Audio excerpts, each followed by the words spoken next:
அனைவருக்கும் அன்பு வணக்கம். வெல்கம் டு ரெய்டன் பூக்கள் சேனல். உள்ளன்போடு உடனிணைந்து பயணிப்போம்.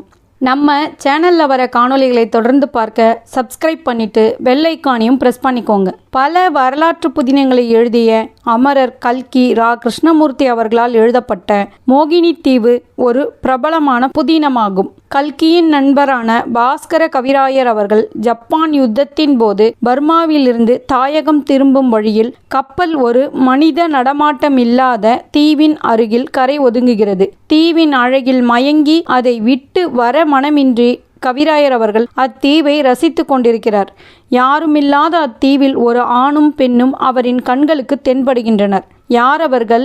அவர்கள் எப்படி எப்போது இந்த தீவுக்கு வந்து சேர்ந்தார்கள்? மோகினி தீவின் பின்னணி என்ன?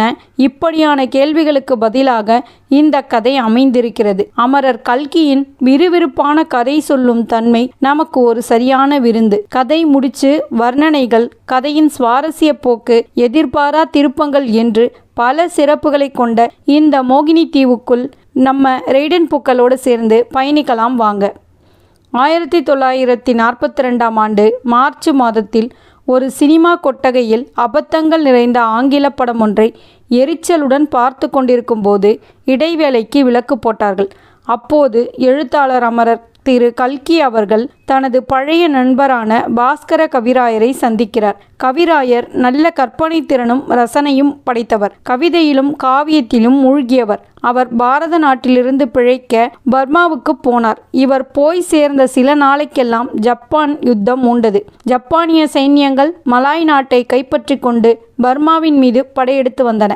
அந்த படையெடுப்பிலிருந்து தப்பித்து கப்பல் மார்க்கமாக மீண்டும் பாரதத்திற்கு வந்தவர். கவிராயரின் அப்பயண அனுபவத்தை பற்றி பேச எண்ணிய அமரர் கல்கி அவர்களும் கவிராயர் அவர்களும் அப்படத்தை பார்த்தவரை போதும் என்று கொட்டகையில் இருந்து கிளம்பி கடற்கரைக்கு போய் சேர்ந்தனர். பூரணச்சந்திரனின் பால் நிலவில் கடற்கரையின் வெண்மணல் பரப்பு வெள்ளி முலாம் பூசி விளங்கியது. கடற்கரை சாலையில் வைரச்சுடர் விளக்குகள் வரிசையாக ஜொலித்தன. காசு செலவின்றி கடல் காற்று வாங்க வந்த பெரிய மனிதர்களின் மோட்டார் வண்டிகள் ஒவ்வொன்றாக புறப்பட்டு கொண்டிருந்தன. பௌர்ணமி ஆனாலும் கடல் அலைகள் அன்றைக்கு அடங்கி ஒலித்து தம்புராவின் சுருதியைப் போல் இனிய நாதத்தை எழுப்பிக் கொண்டிருந்தன.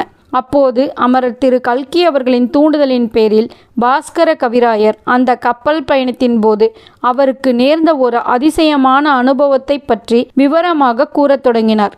இது மோகினி தீவு புதினத்தின் முன்னுரை. இந்த கதையாடல் உங்களுக்கு பிடிச்சிருந்தா லைக் பண்ணுங்க. இதில் நீங்கள் பெற்ற அனுபவம் குறித்த கருத்துக்களை கமெண்ட் பண்ணுங்க. இப்புதினத்தின் அடுத்த அத்தியாயங்களுக்கு நம்ம ரெய்டன் பூக்கள் சேனலை சப்ஸ்கிரைப் பண்ணிட்டு பெல் ஐக்கானையும் ப்ரெஸ் பண்ணிக்கோங்க. செவி மடுத்த அனைவருக்கும் நன்றி.